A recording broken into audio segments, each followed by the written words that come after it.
তাহলে আমাকে তো রক্তিমাটা খুললে হবে না?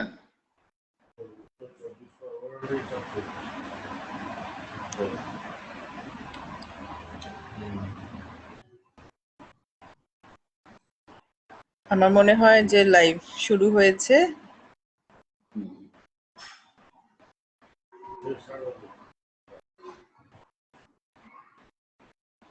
দেখতে পাচ্ছি।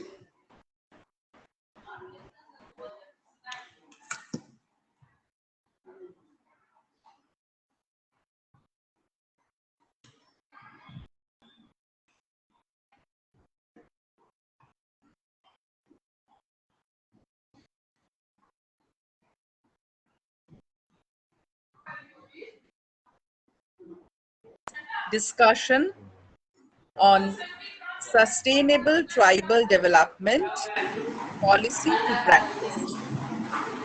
This is a topic very dear to our heart because this is the cause for which we have been working since last 30-35 years. तो मैं एक बार सबको स्वागत करती हूँ हमारी आज की डिस्कशन में, जो है sustainable tribal development policy to practice. मेरे साथ है हमारी organisation IBRAD, Indian Institute of Biosocial Research and Development की founder chairman professor S B. Roy. मैं स्वागत करती हूँ प्रोफेसर रॉय को आज की अनुष्ठान में, और मैं doctor Raktima Mukhopadhyay, executive director of IBRAD, आपके साथ। हम दोनों आज आपके साथ रहेंगे लगभग 40-45 मिनट इस चर्चे पे। हमारी जो अनुभव, हमारी जो लर्निंग्स, हमारी जो 30-35 साल की काम का जो एक्सपीरियंस, उसको हम आपसे दोहराएंगे। और हम इस मौके पे एक आपको बताना चाहती हूँ, आप शायद जानते हैं, many of you may be knowing, but for the friends who have joined new, I just want to take the opportunity to inform हमारी organization IBRAD, Indian Institute of Biosocial Research and Development, is founded in the year 1985. Can you please switch off the mobile? Yeah. So we were founded in the year 1985 by a group of professionals from different academic backgrounds, mostly from Anthropological Survey of India, Delhi University, Sambalpur University, Indian Institute of Indian Statistical Institute, and many other disciplines. And still in our governing body, we have these eminent scientists, persons from different organizations like IIT, different universities, और हम लोग भारतवर्ष की different states में काम करते हैं on the issue of training, action research and development, particularly for the tribal communities. तो 1985 से जो जर्नी शुरू हुआ था वो बरकरार है, और हम लोग इस जर्नी में we are part of, we could be part of many history, including just a second, I just want to show this, share the screen, but I'm unable to find the option. Yeah, I got it. I just want to show some of the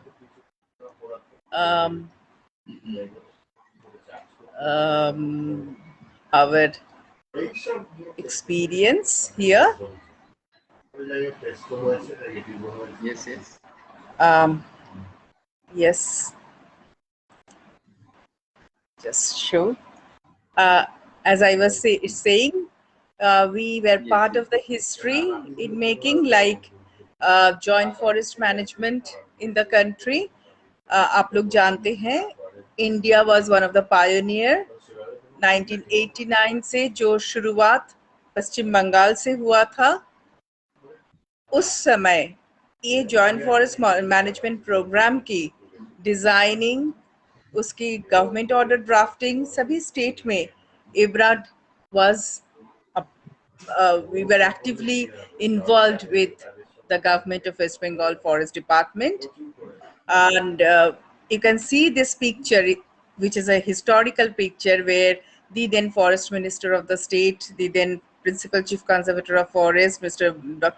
Bardhan Roy, forest minister Dr. Ambarish Mukherjee, the secretary, the representative from Ford Foundation, Gordon Conway, all were present in this first ever workshop in the country on joint forest management, where it was discussed how this JFM program will be there, what will be the shape of the program.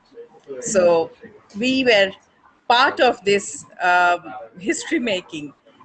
We are very happy to share with you that. And I'll request Professor Roy, why don't you share, Professor Roy, some of your experiences from those early days of joint forest management. Okay, thank you, Ratima, thank you very much. मैं अपनी तरफ से और इब्राड के सभी परिवार की ओर से जो भी हमारे साथ जुड़े हैं सबका स्वागत करता हूं, अभिनंदन करता हूं।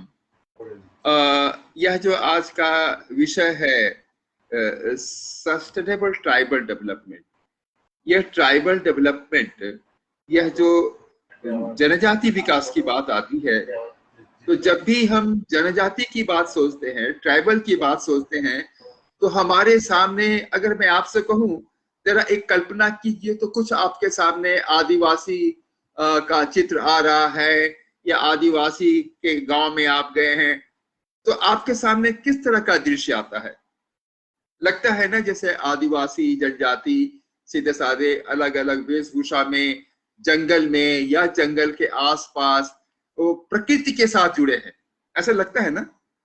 तो आदिवासी जनजाति और प्रकृति के साथ वन संरक्षण, वन, यह एक दूसरे पर आधारित एक बहुत अद्भुत रिश्ता है प्रकृति के साथ जनजाति का।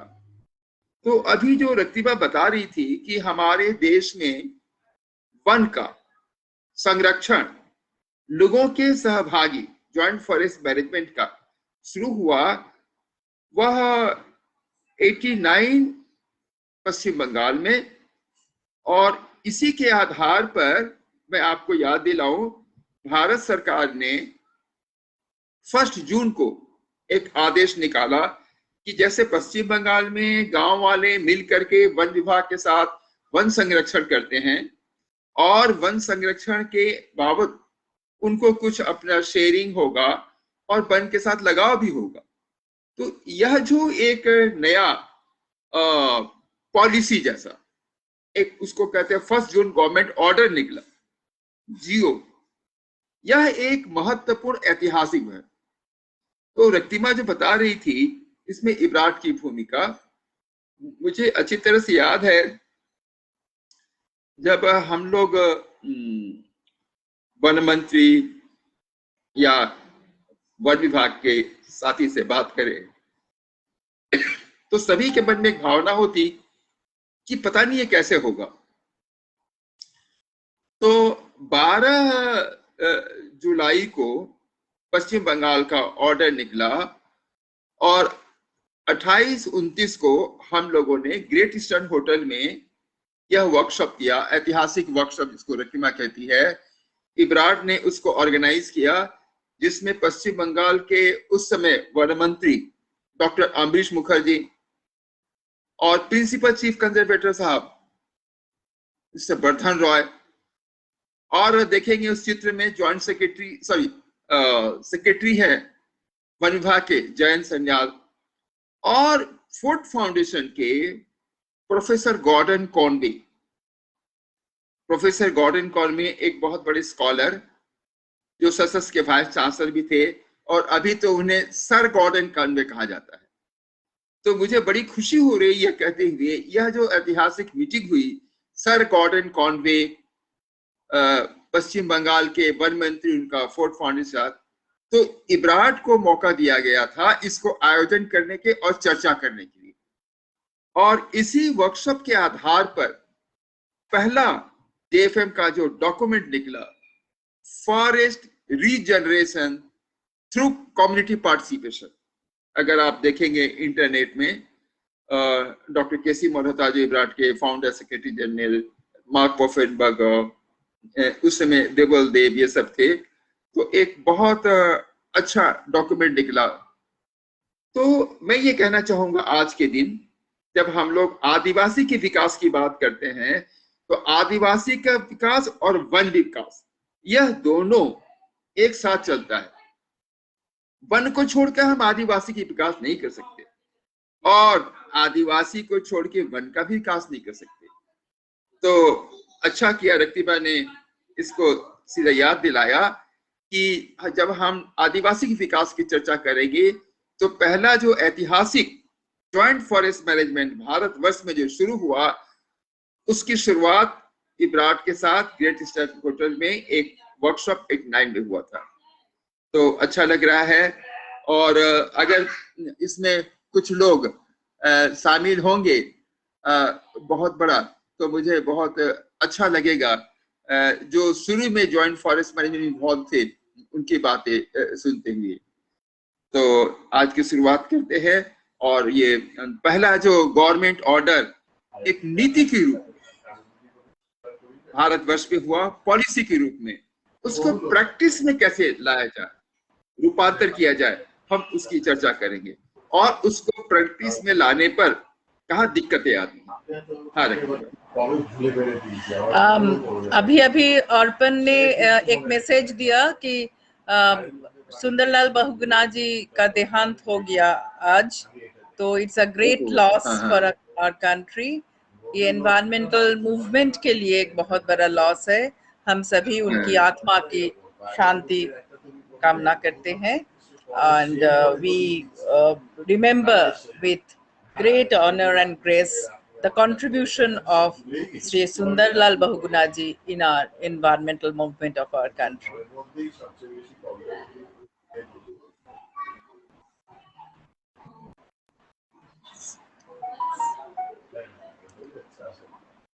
So as राय साहब ने जैसे बता रहे थे कि हमारी ये जर्नी जॉइंट फॉरेस्ट मैनेजमेंट से शुरू हुआ था, और उसमें हमें ये बहुत खुशी होती है बताने में कि इब्राड पहला संस्था थी अगेन कंट्री में जिनको ministry of environment and forest से ये असाइनमेंट दिया गया to train Indian forest service officers on the concept of joint forest management and how it would be implemented in our country.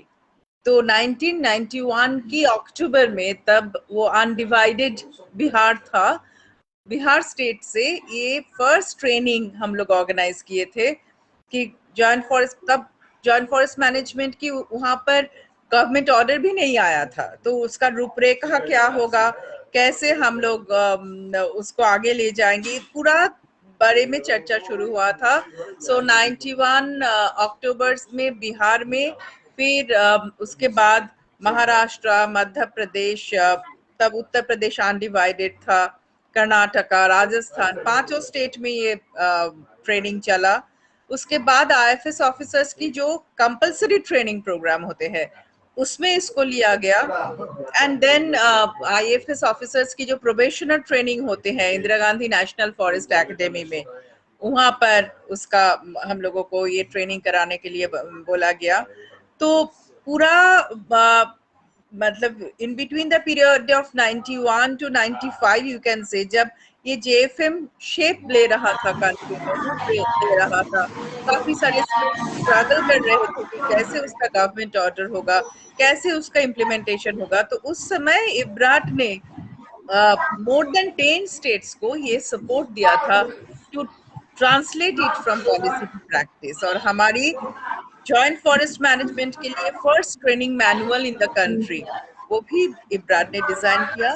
Country level पे, पूरा national level पे जो एक joint forest management training network तैयार किया गया था, उसका भी लीड कोऑर्डिनेटर इब्राड था।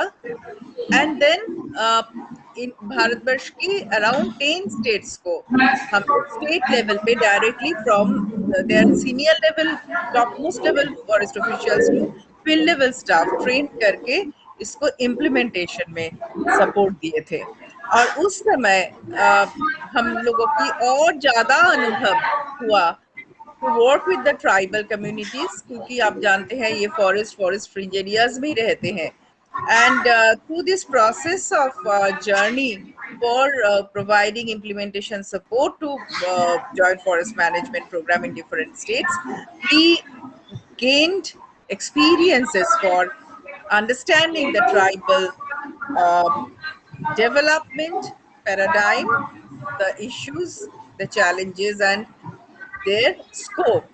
And then now, in the year 2019, IBRAD is declared as the Center of Excellence under the Ministry of Tribal Affairs, Government of India, in sustainable tribal development.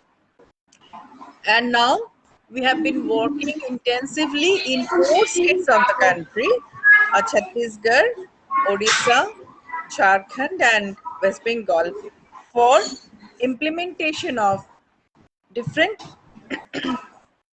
sustainable livelihood and well-being projects for facilitating conservation-based sustainable livelihood program for the tribes, and particularly for the particularly vulnerable tribal groups. So here again, I'll request Professor Roy, why don't you focus some light on the PVTGs? We hear the term PVTG, particularly vulnerable tribal groups, but for the larger audience, if you can give a bit background, like what is the PVTG? Thank you Raktima. देखिए, हमारे देश में बहुत सारी जनजाति, और हमारे देश का करीब 9%, 8.78, करीब 9% जनजाति है। तो इतने सारे जनजाति हैं, उनमें से कुछ जनजाति जो है वे अपने हाव भाव, चाल चलन, सभ्यता, संस्कृति के आधार पर वे ज्यादा जोखिम में है, वनरेबल है। यानी हम सभी मानते हैं कि आदिवासी जो जंगल में या जंगल के आसपास रहते हैं, उनका जो ह्यूमन डेवलपमेंट इंडेक्स यानी मानव उन्नयन की जो मापदंड है, मानव उन्नयन का जो मापदंड है आदिवासियों का, जनजाति का ह्यूमन डेवलपमेंट इंडेक्स, वो नॉन ट्राइबल यानी गैर जनजाति की तुलना में वो नीचे है। यानी ह्यूमन डेवलपमेंट इंडेक्स जो है it is lower compare to non tribal. तो यह एक चिंता का विषय हुआ, और हमारी आजादी के बाद भारत सरकार ने बहुत सारे प्रयास किए। भारत सरकार के अलावा व्यक्तिगत तौर पर कुछ समाज सेवक, कुछ संस्थाएं, कुछ नेतृत्व देने वाले लोग, कुछ धार्मिक संस्थाएं भी जनजाति के लिए, आदिवासियों के उन्नयन के लिए बहुत काम कर रहे हैं, बहुत सराहनीय काम कर रहे हैं, बहुत अच्छा काम कर रहे हैं।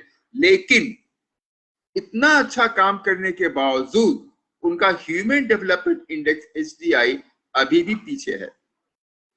तो पहली बात हम सोचे, पूरे आदिवासी समष्टि के तौर पर उनका ह्यूमन डेवलपमेंट इंडेक्स कम है, और पूरी जनजाति में जो 75 जिसको पर्टिकुलरली वनरेबल ट्राइबल ग्रुप कहते हैं, जिसे हम पहले प्रिमिटिव ट्राइब करते थे। जैसे हमारे अंडमान में जरवा है, ओंगी है, शोम्पेन है, हमारे दक्षिण भारत में चिंचू है, नॉर्थ भारत में कई हैं, मध्य प्रदेश में है, कमार है, बिरहो है, उड़ीसा में काफी हैं। तो यह जो 75 पर्टिकुलरली वर्नरेबल ट्राइबलिटी का मैं नाम बताया, ये आदिवासियों के में भी ये पीछे है। तो सोचिए, ट्राइबल का ह्यूमन डेवलपमेंट हमारे से कम है, और उसमें जो पीवीटीजी हैं आदिवासियों में भी, उनमें भी ये कितना कम है। तो ये चिंता का विषय है। तो किसको हम पीवीटीजी कहते हैं, पर्टिकुलर वर्न किसको कहते हैं, क्या उनकी समस्या है? पहली बात ये देखिए,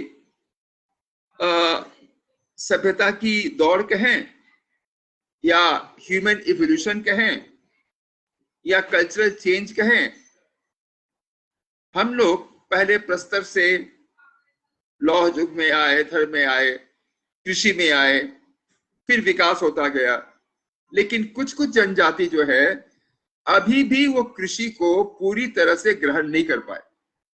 यानी जंगलों में रहना, शिकार करना, उस तरह के जो फल मूल हैं उनको खाना, थोड़ी बहुत साग सब्जी लगा लेना, इसी पर ज्यादा, यानी फॉर्मल जो एग्रीकल्चर होता है, कृषि, उसका वो पालन नहीं करते। तो क्या होता है कि जब वो उनका फॉर्मल एग्रीकल्चर नहीं होते हैं, तो उनकी जो आर्थिक अवस्था वो भी पीछे हो जाती है, खाने का कम रहता है। तो उसके लिए एक विशेष भारत सरकार ने पीवीटीजी के लिए अलग अलग जनजातियों के लिए, जैसे लोधा के लिए लोधा डेवलपमेंट, कमार के लिए कमार डेवलपमेंट, उड़ीसा में भी बहुत सारे जनजातियों के विकास के लिए बनाया गया है। तो मूल भाव जनजातियों में जितना ह्यूमन डेवलपमेंट कम है, उसकी तुलना में पीवीटीजी का और भी कम है। और पीवीटीजी हम किसे कहते हैं? जो आज भी अभी भी जो फॉर्मल एग्रीकल्चर है उस पटरी पर अभी नहीं आए हैं। ज्यादातर उनको जंगल और जंगल संबंधी जीविका के ऊपर ही आधारित है।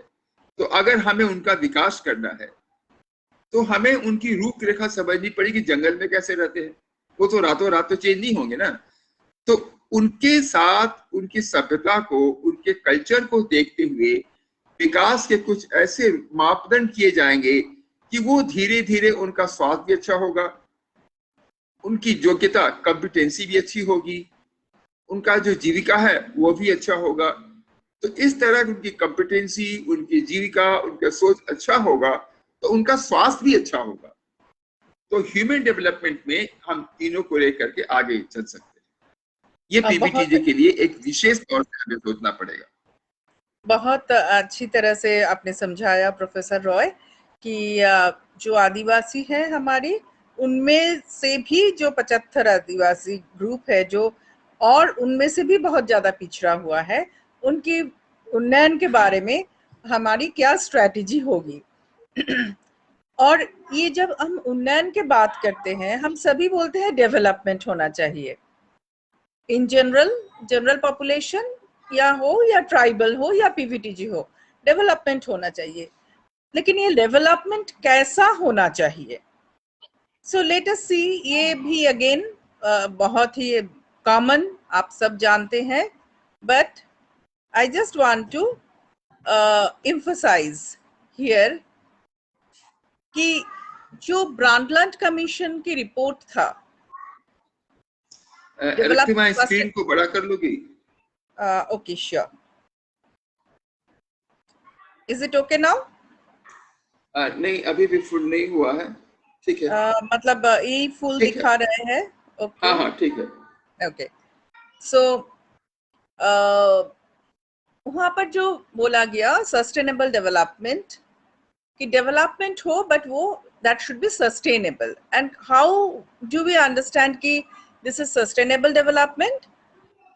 उसका डेफिनेशन में बोला गया कि sustainable development is that development that meets the needs of the present without compromising the ability of future generations to meet their own needs.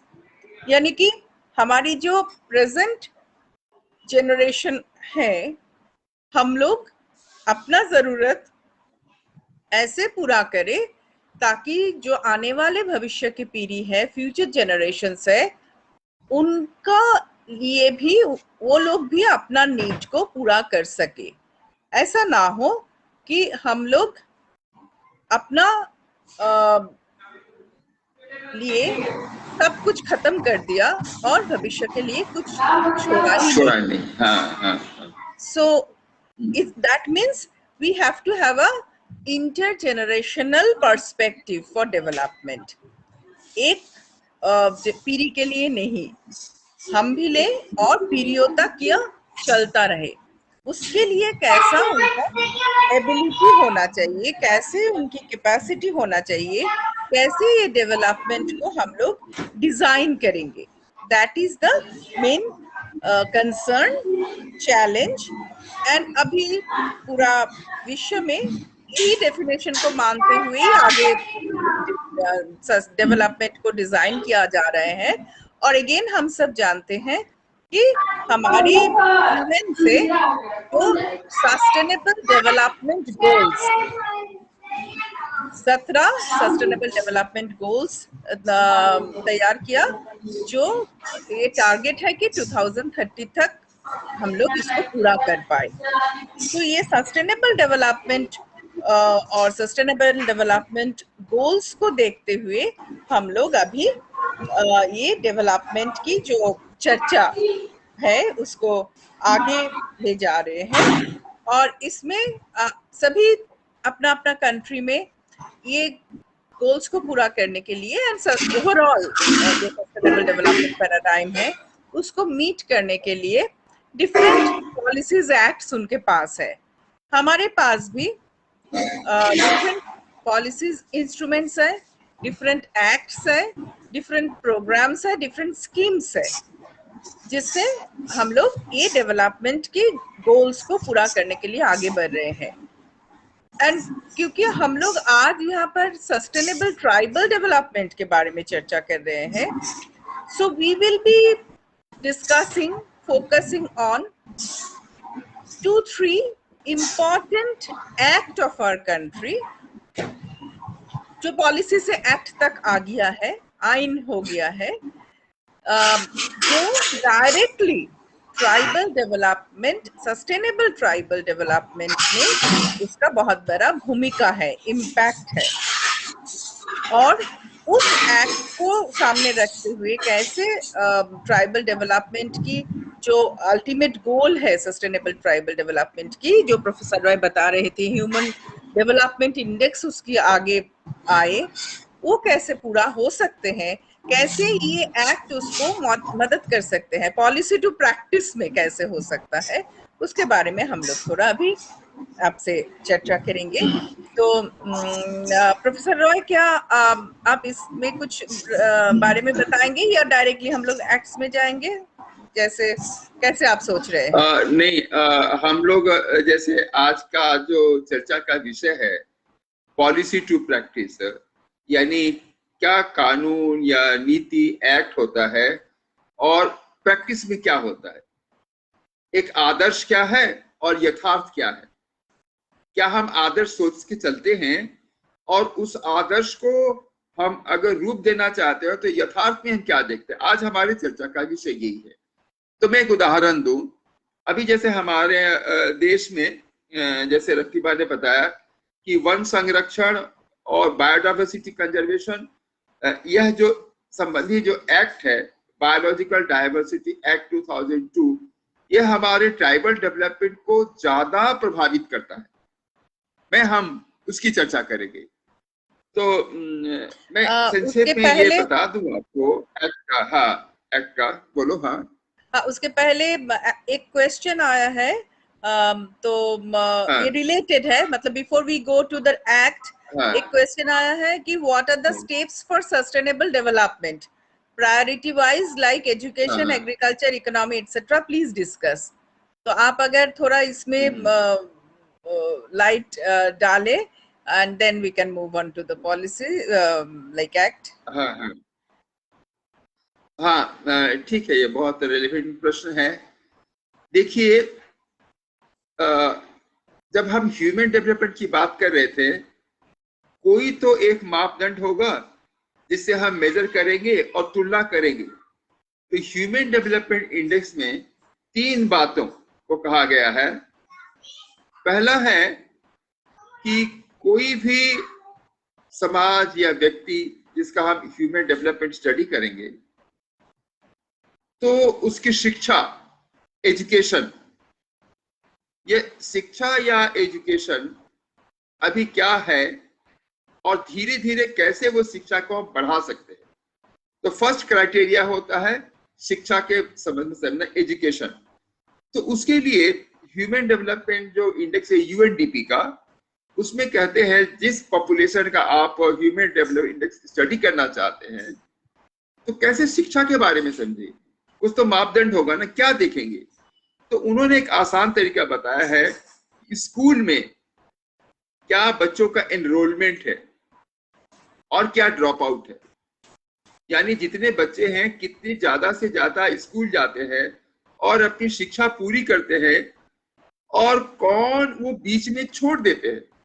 ये 2 मापदंड उन्होंने शिक्षा का कहा है और हम लोगों ने उसमें जोड़ा है यह किताबी जो स्कूल शिक्षा है उसके साथ समाज में प्रॉब्लम सॉल्विंग एबिलिटी, समस्या का समाधान करने का वो कैसा सोचते हैं, स्किल क्या होता है, ये एक शिक्षा का आधार है। एक उसके बाद से ह्यूमन डेवलपमेंट दूसरी कड़ी माना है उन्होंने रिसोर्स।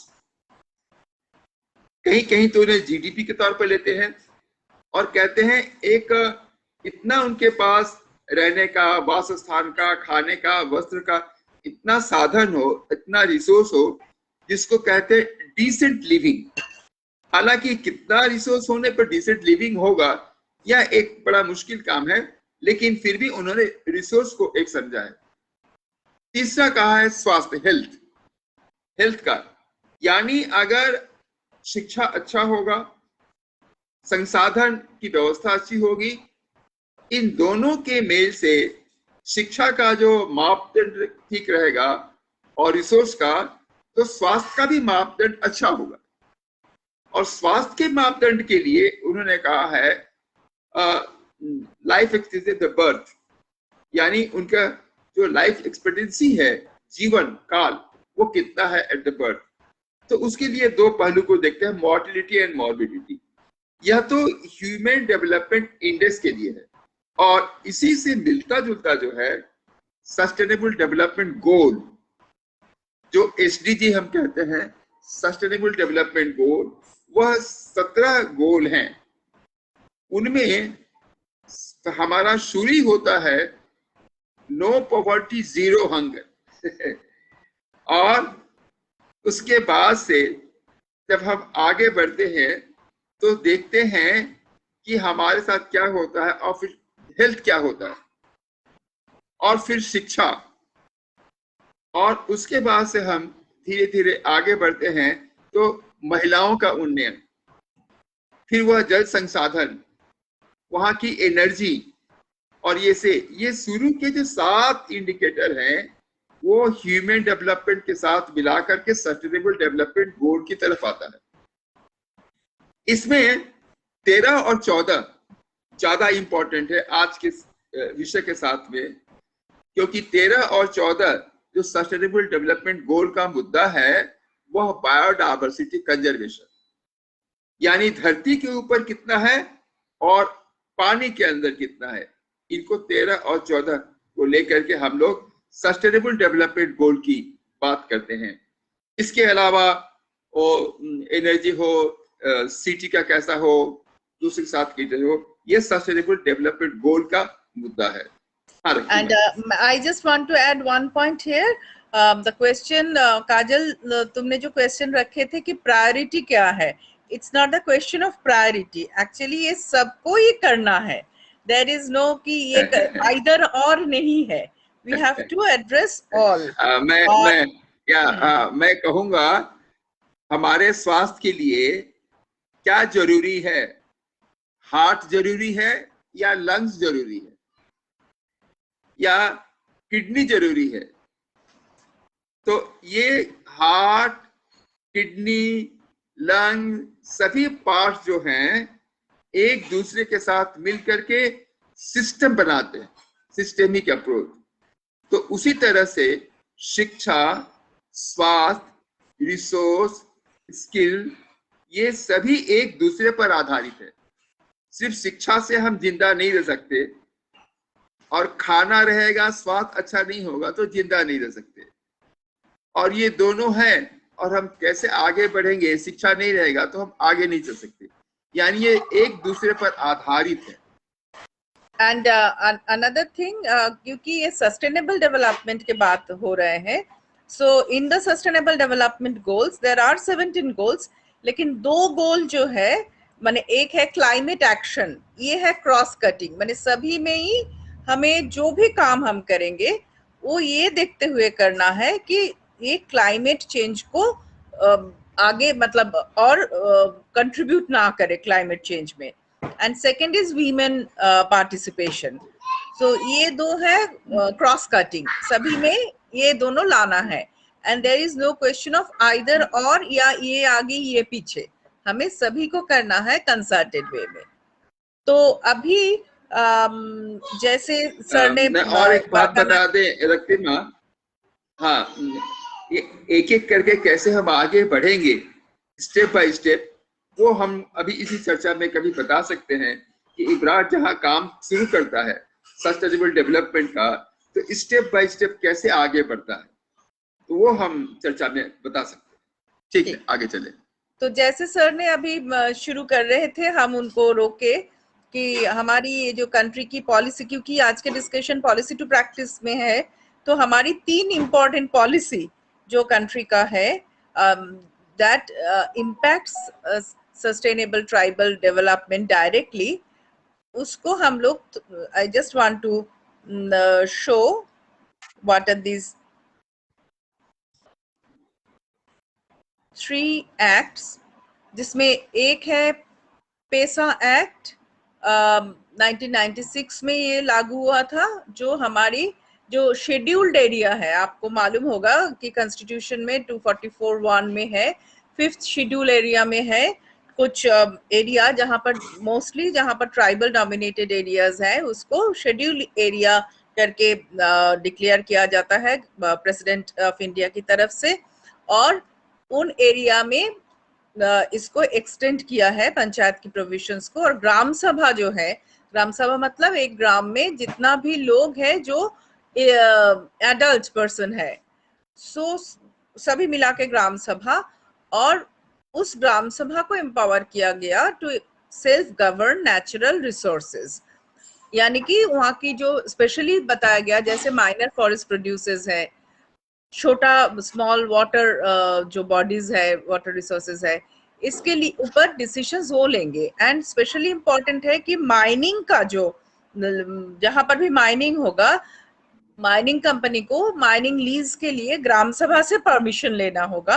एंड अदर मिनरल जो वहां से माइनर मिनरल्स मिलेगा, उसके लिए भी ग्राम सभा से परमिशन बहुत जरूरी लेना इज मैंडेटरी कंपलसरी। सो ये शेड्यूल्ड एरियाज में के लिए पेसा एक्ट 1996 में लागू हुआ, जो 5th शेड्यूल एंड 4 स्टेट्स है, जैसे Meghalaya, Mizoram, Assam and another state Tripura north east में, जहां पर ये 6th शेड्यूल में के अंदर में आते हैं, वहां पर ये पेसा एक्ट लागू होते हैं, जहां पर इसको ये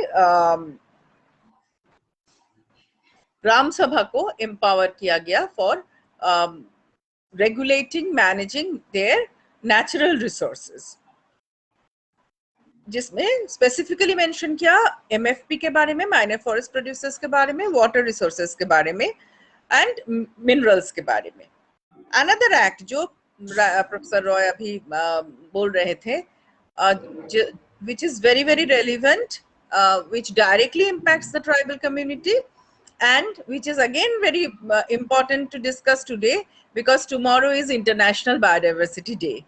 तो प्रोफेसर रॉय को मैं, I request professor Roy to kindly throw light upon this Biological Diversity Act 2002 and its impact on the sustainable tribal development. Thank you Ritima. ये देखिए, यह जो एक्ट है बायोलॉजिकल डाइवर्सिटी एक्ट, यानी हमारे देश में फ्लोरा, फौना, माइक्रोब, इनकी जो वैरायटी है, जो एक हैबिटेट बनाती है, उस हैबिटेट में अलग अलग स्पीशीज अपना निश बनाते हैं। तो मैं बताऊं एक छोटी सी बात, हम लोग ऐसे अमूमन कहते हैं कितनी तरह की प्रजाति है। एक तो हुआ जानना कि कितनी तरह की प्रजाति है संख्या में, कि 10 बायोडाइवर्सिटी है, 500 है, 600 है। दूसरा हुआ कि उस प्रजाति में एक दूसरे पर आधारित कितने हैं। तो यह एक दूसरे पर वो प्रजाति कितने आधारित है, यह जानना बहुत जरूरी है, क्योंकि अगर वह एक दूसरे पर आधारित है, उनमें से कोई एक या दो घटते रहेगा तो क्या होगा, बाकी को भी तकलीफ होगी। तो हमें इसको संभाल के रखना है जो एक दूसरे पर आधारित है, और एक के लड़खड़ाने से बाकी को कोलैप्स होकर गिर जाएगा। जैसे हम कहें कि हमारा मकान बहुत सारे खंभों पर आधारित है, अब वो कुछ खंभों की संख्या घटने लग जाए तो सोचिए मकान क्या रहेगा, है ना। और उस खंभों में भी कुछ खंभे ऐसे हैं जो मकान के ज्यादातर हिस्से को पकड़ के रखे हैं। तो बायोलॉजिकल डाइवर्सिटी को देखें, ध्यान से स्टडी करें तो देखा जाएगा कि हमारे सभी जीवन के जो लोग हैं, लिविंग ऑर्गेनाइजेशन, उनको उन्होंने खंभों की तरह से पकड़ के रखा है और उसकी संख्या घट रही है, यानी हमारे खंभे घट रहे हैं तो हमारा तो मकान धराशायी हो जाएगा। तो इन सबको ध्यान में रखते हुए पूरे विश्व में कई बैठक हुई और उस बैठक में CBD, convention of biological, CBD में यह तय हुआ कि हर एक देश अपना अलग अलग एक नियम बनाएंगे और उसके आधार पर वह एक दूसरे के सहायता करेंगे, ताकि एक गांव का, एक शहर का, एक देश का बायोलॉजिकल डाइवर्सिटी एक्ट जो है वो आपस में ही पूर्ण नहीं है, वह दूसरे देश के बायोडाइवर्सिटी को भी प्रभावित करता है। और कई देशों का मिलके तो बायोलॉजिकल डाइवर्सिटी पूरे महादेश को करता है। यानी एक देश के बायोलॉजिकल एक्ट बनाने से नहीं होगा, सबको ध्यान में रखते हुए विश्व में चर्चा हुई और कन्वेंशन ऑफ बायोलॉजिकल डाइवर्सिटी में तय हुआ कि बनाया जाए। तो भारत वर्ष में 2002 में बायोलॉजिकल डाइवर्सिटी एक्ट बना और 2004 में जाके उसके रूल्स बने। तो उस रूल की मैं एक छोटी सी बात करूंगा सहज सबके जानने के लिए। एक एक्ट होता है धारा, बहुत सारा नियम होता है। उस नियम में 41वां जो धारा है उसमें कहा गया है कि गांव स्तर पर गांव वाले मिलकर एक कमेटी बनाएंगे, एक समिति बनाएंगे। उस समिति का नाम होगा बीएमसी, बायोडाइवर्सिटी मैनेजमेंट कमेटी।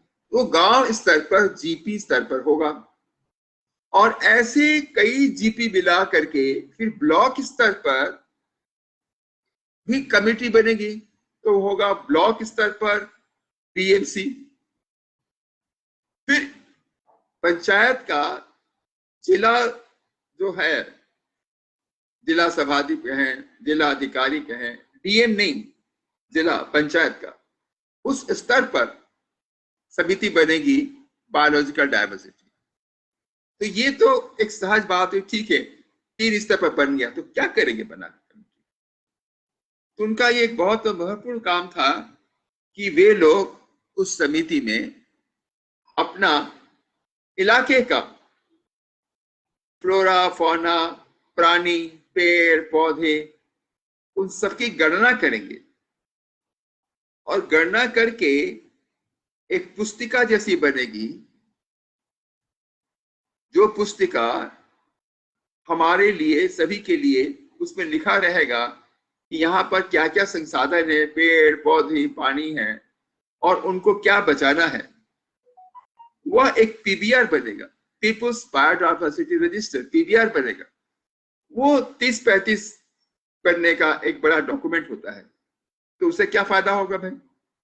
गणना किया, पुस्तिका बनाई, उसमें वहां के जो लोग हैं उनको अधिकार दिया है, स्टैट्यूटरी पावर, कि कोई भी बायोडायवर्सिटी की क्षति करेगा उसको वो सजा दे सकते हैं। और नहीं तो अगर उनके गांव का, उनके जिले का, उनके इलाके का कोई रेयर, दुर्लभ प्रजाति है और उससे छेड़छाड़ी करते हैं, उसके ऊपर जो व्यवसाय करते हैं, वो रोकेगा। और खास बात, उस इलाके से कुछ औषधि के लिए, कमर्शियल, व्यवसायिक के लिए अगर कोई ले जाता है कंपनी, तो वह गांव वालों को कुछ फीस देगा।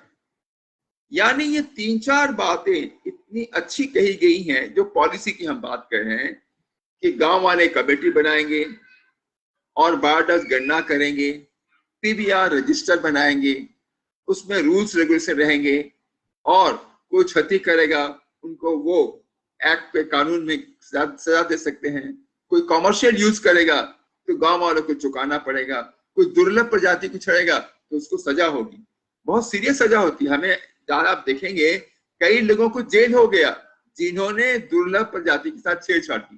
कुछ विदेशी तो यहाँ की प्रजाति को ले जाने की चेष्टा किए तो उनको भी जेल हुआ। तो मैं ये कहना चाहूंगा, आज के दिन, कल बायोलॉजिकल डायवर्सिटी के लिए दिवस है, कि यह एक कानून तो बना, पॉलिसी, लेकिन उसको रूपायन में बड़ी दिक्कत आ रही है। पहली बात तो ये कि गांव वालों को समझा करके रजिस्टर बनाना। दूसरा, यह जो बीएमसी के जो मेंबर हैं, ये कोई तनख्वाह या वेतन पर नहीं है, ये वॉलंटियर हैं। जैसे गांव का देखभाल करते हैं, पानी देखते हैं, मछली देखते हैं, तो इसमें लोग समय देते हैं, कोई नहीं दे पाते हैं। उसके बाद से 60 गांठ हो जाती है, जो डाबर, XYZ कोई कंपनी आ रही है और स्पीसीज लेके जा रही है, पेड़ पौधे या जानवर लेके जा रहे हैं दवाई के लिए, कमर्शियल के लिए, उनके साथ 60 गांठ हो जाती है, तो फिर गांव वालों को क्षति होती है। तो यह हम करना चाहेंगे। पॉलिसी तो बहुत सुंदर है, लेकिन उसको रूपायन करने में बहुत दिक्कत आती है, और इसी के लिए हम लोग चर्चा करेंगे कि कैसे इसको इफेक्टिव वे में किया जाए। तो यह एक संक्षेप में मैंने बताया कि कितना अच्छा बायोलॉजिकल डायवर्सिटी एक्ट है और उसमें कितनी अच्छी बातें कही गई हैं। लेकिन अगर जो लोग सुन रहे हैं, इतने लोग, अगर उनसे पूछा जाए कि आपके गांव में, आपके इलाके, शहर में भी आपको पता है कि बायोडायवर्सिटी एक्ट के लिए बीएमसी कोई कमेटी बनी है, शायद ही लोग बता पाएंगे। अच्छा, कमेटी तो बनी है, उसमें प्रावधान है कि एक पीबीआर बनाना है, एक रजिस्टर बनाना है जिसमें तालिका हो, वो क्या बनाया गया है, और उसके आधार पर क्या जो लोग हैं वो दुर्लभ प्रजाति का नुकसान पहुंचा रहे हैं, उनके ऊपर कुछ कार्रवाई हुई है। तो जितने लोग सुन रहे हैं, लोग कुछ चौंकेंगे कि ऐसा भी है क्या, लेकिन ऐसा प्रावधान है। इसीलिए आज हम लोग चर्चा कर रहे हैं पॉलिसीज टू प्रैक्टिस के लिए। ये हुआ बायोलॉजिकल डायवर्सिटी एक्ट के बारे में, ये मैंने आपको बताया। अब रितिमा से मैं कहूंगा। Thank you professor Roy. आप लोगों ने सुना कि हाउ इम्पोर्टेंट इट इज कि हमारी जो सॉवरेनिटी, मतलब बायोडायवर्सिटी हमारी देश की एक सॉवरेन राइट है, और इसको बचा के रखने के लिए इस एक्ट में कितना प्रावधान किया गया। और इसमें सिर्फ बायोडायवर्सिटी मतलब पेड़ पौधा या जंतु जानवर ही नहीं, हमारे पास जो ट्रेडिशनल नॉलेज है बायोडायवर्सिटी पे आधारित, जैसे सदियों में चले आ रहे हैं जो जड़ी बूटी के ज्ञान है, ट्रेडिशनल हेल्थ प्रैक्टिसेस है, और भी बहुत सारे जो ट्रेडिशनल नॉलेज है, मतलब जो खेती करने का तरीका है, बीज को कंजर्व करके रखने का तरीका, ये ट्रेडिशनल नॉलेज को भी कंजर्वेशन के बारे में बताए हैं। और अभी हम लोग आपको दिखाएंगे कि हम लोग इब्राड की तरफ से आईपीआर, उसके लिए आईपीआर है। हाँ, हमारी तरफ से कैसे हम लोग कोशिश कर रहे हैं कि ये जो एक्ट में बोला गया वो तो ठीक है, बीएमसी बनेगा, वो जो काम करते रहेंगे, लेकिन हर एक क्षेत्र में, गांव-गांव में कैसे ये हमारी जो लोग हैं, गांव वालों को एकत्रित करके उसको कमेटी बना के वो लोग कैसे अपनी बायोडाइवर्सिटी कंजर्वेशन में भूमिका ले सकते हैं। और सिमिलरली और एक एक्ट हमारी बहुत इंपॉर्टेंट जो है ट्राइबल डेवलपमेंट के लिए, जो है फॉरेस्ट राइट्स एक्ट। 2006 में ये एक्ट इनैक्टमेंट हुआ था और 2008 में उसका रूल्स पास हुआ, लेकिन अभी मान लीजिए 12-13 साल हो गया, बट स्टिल ये एक्ट भी लागू होने में बहुत सारे अभी भी दिक्कतें हैं। ये एक्ट क्या कहते हैं, जो आदिवासी या अदर ट्रेडिशनल फॉरेस्ट ड्वेलर्स 3 पीढ़ी से जंगल में रह रहे हैं, तो उनके जहां पर वो रहते हैं, जिस जमीन पे वो खेती करते हैं, उसके ऊपर उसका राइट्स एस्टैब्लिश्ड हो, उसको राइट दिया जाता है कि वो जमीन तुम्हारा है। लेकिन उसके साथ साथ इस एक्ट में और बहुत इंपॉर्टेंट 2-3 बात कहा गया। पहला तो है राइट में 2 तरह की राइट, एक है इंडिविजुअल कि हमारा जमीन है, हमारा घर है, तो हमारा इसका लैंड का पट्टा मिला, इंडिविजुअल फॉरेस्ट राइट। अनदर है कम्युनिटी कि हमारी इस गांव की कम्युनिटी इस जंगल से ऊपर हमारी जीविका जीवन निर्भर है, तो कम्युनिटी को राइट दिया जाता है, उसको बोलते हैं community forest resource right, CFR। But इस एक्ट में बोला गया कि राइट के साथ साथ ये कम्युनिटी को इंश्योर करना होगा क्या कि सस्टेनेबल यूज हो फॉरेस्ट की, जो है उस पेड़ पौधे जंतु पानी, उसका सस्टेनेबल यूज हो, बायोडाइवर्सिटी कंजर्वेशन हो, और एक इकोलॉजिकल बैलेंस मेंटेन हो। आप सोचिए कितना बड़ी बात, एक है सस्टेनेबल यूज, दूसरा है बायोडाइवर्सिटी कंजर्वेशन, तीसरा है इकोलॉजिकल बैलेंस मेंटेन करना, और उसके साथ साथ फूड सिक्योरिटी और लाइवलीहुड सिक्योरिटी, जो आदिवासी वहां पर है जिसको ये राइट दिया जाता है, उसका फूड एंड लाइवलीहुड सिक्योरिटी। तो ये बहुत वेरी एम्पावरिंग एक्ट है, बहुत अच्छा एक एक्ट है, जिसमें ग्राम सभा को अगेन एम्पावर किया गया कि ये लोग डिसीजंस लेंगे कि कैसे ये सस्टेनेबल यूज हो, कंजर्वेशन हो, बैलेंस मेंटेन हो। But again the challenge is कि ग्राम सभा जो है उसके पास क्या कैपेसिटी है, उसके पास क्या रिसोर्स है, उसके पास क्या टेक्निकल नॉलेज है, ताकि वो जंगल की जो एक दूसरे के साथ रिलेशनशिप है, वो तो सिर्फ अपना जंगल नहीं, जैसे एक जंगल में जंतु, वो तो उसको तो ये मालूम नहीं रहेगा कि ये CFR राइट इस एरिया में है तो हम इसमें ही रहेंगे, पास वाला में नहीं जाएंगे, ऐसा तो नहीं होता है। जो पानी बह के आता है वो तो बह के जाएगा, तो ये जो कैचमेंट का कॉन्सेप्ट है उसमें एक पूरा इलाका का लेके करना पड़ेगा, जो एक ग्राम सभा में कन्फाइन नहीं होगा, तो कैसे वो मैनेज होगा। These are the challenges, these are the areas people are struggling with. And again ये हमारी खुशी की बात है आपको बताने में कि इब्राड को इस बारे में ministry of environment, forest and climate change में इन्वॉल्व किया गया, इसके ऊपर एक्शन रिसर्च करके पॉलिसी में सपोर्ट देने के लिए।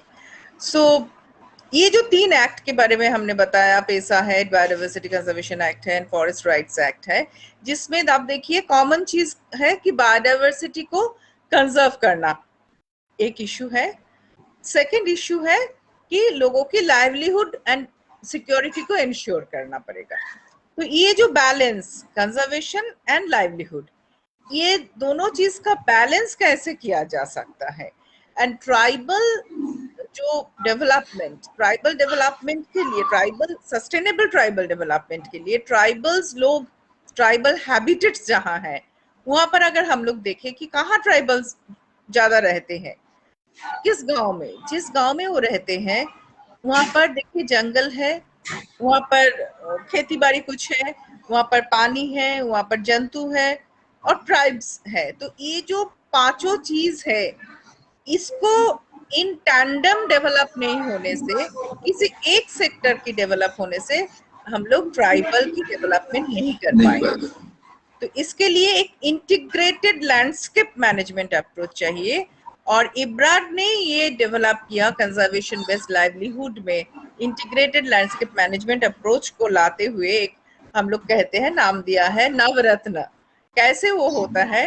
Again I will request professor Roy to kindly share the concept of Navratna and some of the glimpses in short कि क्या हम लोग कर रहे हैं। मैं समय खत्म हो रहा है। हाँ पिक्चर्स दिखाए कुछ? हम लोग, हाँ जी, पिक्चर्स हम शेयर करें? आप मेरी बात सुन पा रही हैं? हाँ हाँ, पिक्चर शेयर करेंगे? हाँ कीजिए कीजिए। मैं संक्षेप में, आप पीपीटी दिखाया, मैं संक्षेप में बता दूंगा क्योंकि हम लोग के पास समय बहुत कम है, 5-10 मिनट है। और खास बात कैसे ये हो रहा है ट्राइबल डेवलपमेंट। देखिए, यह जो अभी आप कुछ फोटो देख रहे हैं, यह एक आदिवासी गांव पीवीटीजी, उड़ीसा के बारीपदा के पास नेदा में गांव है लोधा का। तो उस गांव में कैसे लोगों ने, इब्राड ने वहां पर डिजिटल ट्रेडिंग कराया।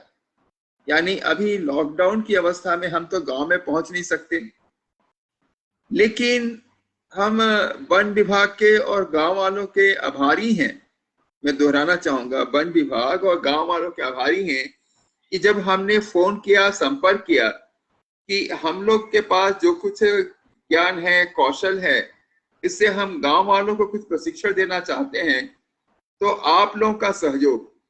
तो वन विभाग ने गांव वालों से संपर्क कराया और आपको आश्चर्य हुआ, हम लोग इब्राड के कोई भी उस गांव में नहीं गए और व्हाट्सएप के माध्यम से, डिजिटल के माध्यम से ट्रेनिंग कराया और उनको सिखाया कि कौन कौन सी जो बायोडाइवर्सिटी की खास प्रजाति है जो लुप्त हो रही हैं, उनको बचाना जरूरी है। क्योंकि वो अगर नहीं बचेगा तो जैसे हमने बताया था, मकान का खंभा गिर जाएगा तो हमारा सारा इकोलॉजिकल सिस्टम कोलैप्स हो जाएगा। तो ये देखिए कैसे उन लोगों ने जंगल में औषधि उद्यान बना रहे हैं और जो प्रजाति खत्म हो रही है उसका संरक्षण कर रहे हैं। ये हम लोगों का कुछ क्रेडिट नहीं है, ये गांव वालों का है। गांव वाले आदिवासी, कौन से आदिवासी, जिसके बारे में अभी थोड़ी देर पहले हम लोगों ने कहा था, पीवीटीजी, पर्टिकुलरली वल्नरेबल ट्राइब, जिनको बारे में सोचते हैं वो क्या करेंगे। तो उनका यह अपना जो प्रयोग है, उनका जो आने वाले दिनों के लिए जो बचा रहे हैं, वह एक अच्छा उदाहरण है। दूसरा दिखाओ।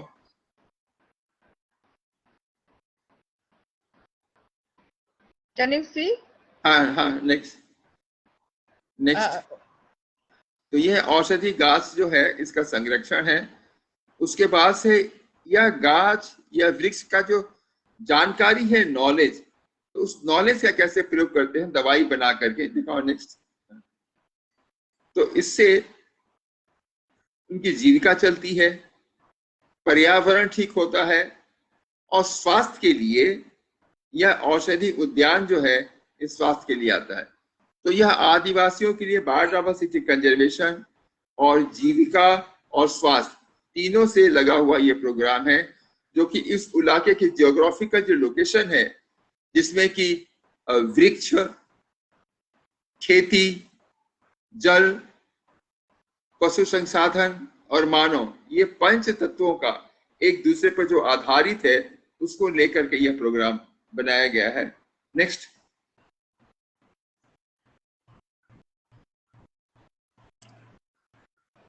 आया? हेलो, नहीं आया। It is showing in my system. ठीक है। I'll just now is it visible? हाँ, अभी नर्सरी दिखाया जा रहा है वहां पर। हाँ। तो देखिए, एक तो आपने देखा कैसे वो वृक्ष कर रहे हैं, उसके बाद से और आगे आने वाले दिनों के लिए वो नर्सरी बना रहे हैं, इसमें बीज लगा करके और पौधे लगाएंगे। दूसरा,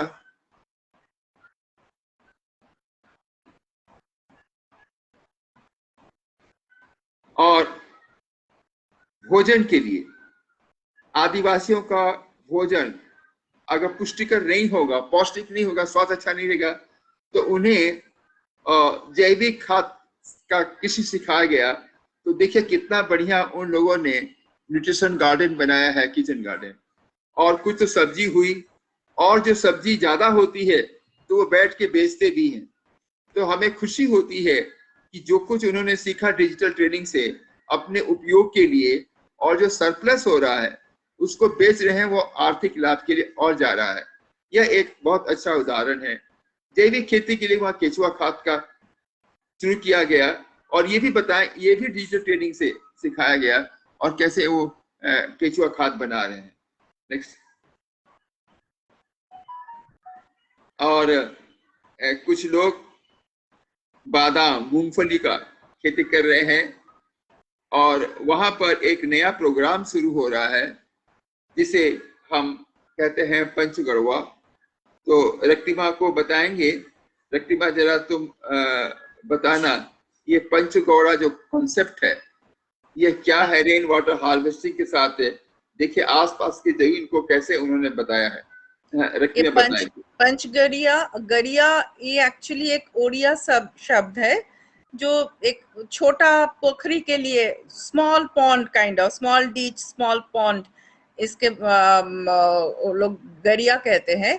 तो अगेन जो ये ट्राइबल एरियाज में है, स्पेशली जहाँ पर पीवीटीजीज रहते हैं, वहां पर पानी का साधन बहुत कम होता है, इरिगेशन, असिस्टेड इरिगेशन लगभग नहीं है, तो पानी का बहुत समस्या उन लोगों का जूझना पड़ता है, और इसीलिए वो लोग खेती बाड़ी का भी प्रसार नहीं कर पाते।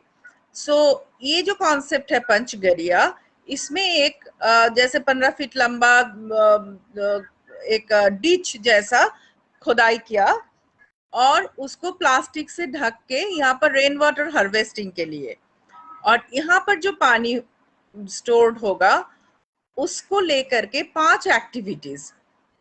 एक है उसमें कुछ जो फास्ट ग्रोइंग मछली है उसको पालना।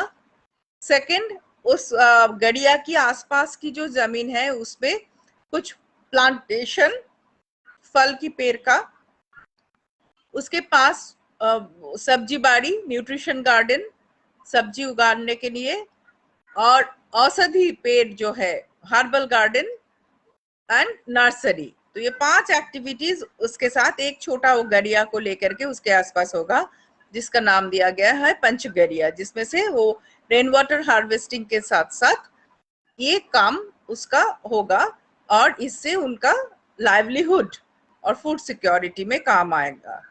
ये हम लोग देखा है हमारी स्टडी से कि एफआरए में जमीन तो लोगों को मिल गया, लेकिन उस जमीन को वो लोग काम में नहीं ला पा रहे हैं, पानी के कारण अभाव उसका एक मेन रीजन है। तो उसको एड्रेस करने के लिए ये कॉन्सेप्ट हम लोग शुरू किए हैं।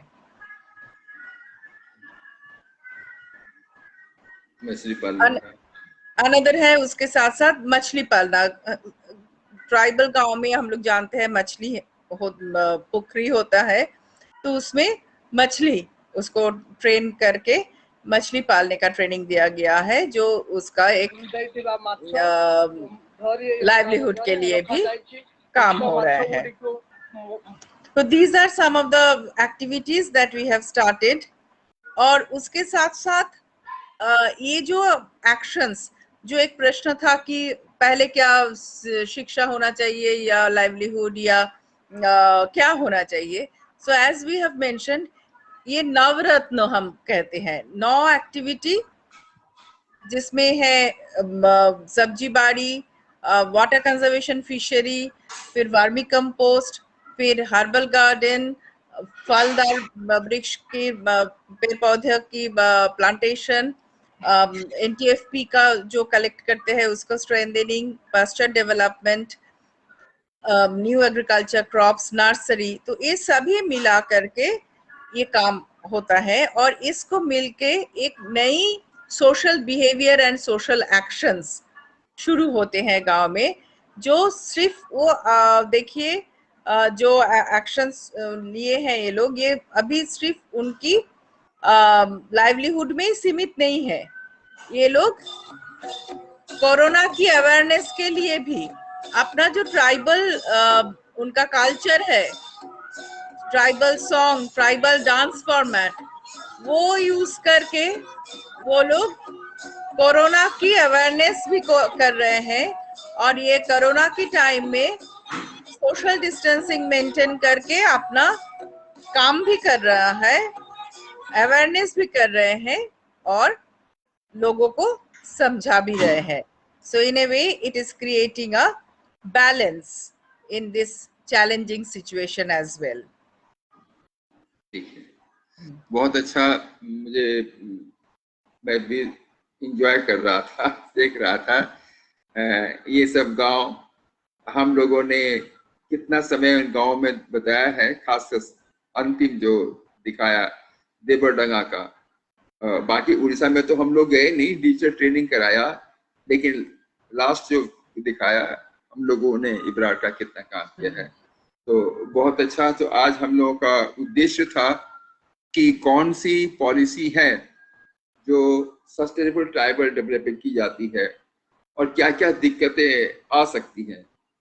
तो हम लोगों ने 3 पॉलिसी एक्ट का, बायोलॉजिकल डाइवर्सिटी एक्ट, पेसा और FRA के बारे में चर्चा किया और इसी के आधार पर इब्राड का जो एक काम है 9 रत्न, कैसे एक एक रत्न लाया जा सकता है, उसको आपने दिखाया। और कोरोना के युग में कैसे आदिवासी जो कि संथाल एक दूसरे को पकड़ के नाचते हैं, तो सोशल डिस्टेंस में कैसे दूर होकर के भी नाचेंगे और अपने संगीत और गाने के शब्दों में कोरोना संबंधी जो हिदायतें हैं, कौशन है, प्रोटोकॉल है, उसकी चर्चा करते हैं। ये बहुत अच्छी बात है और हम लोगों को भी बड़ी खुशी। बहुत धन्यवाद जिन लोगों ने समय दिया, जो सुन रहे हैं, देख रहे हैं। In a nutshell, we can say again, we want to reiterate कि tribal, sustainable tribal development isolation में नहीं हो सकता है, सेक्टोरल अप्रोच में नहीं हो सकता है। We have to have integrated landscape management, we have to develop the community institution, build their capacity, transfer appropriate technology and तभी उनके एक सस्टेनेबल डेवलपमेंट की ओर हम लोग जा सकते हैं। तो अगेन इब्राड की तरफ से मैं और प्रोफेसर रॉय आप सबको बहुत बहुत धन्यवाद देती हूँ जो हमारे साथ आज जुड़े हैं, इस प्रोग्राम को पार्टिसिपेट किए हैं। आप सबको बहुत बहुत धन्यवाद और उम्मीद है कि भविष्य में भी हम लोग फिर मिलेंगे। धन्यवाद, नमस्कार, नमस्कार। Thank you so much. Thank you all for your participation. So we are closing now here. Thank you.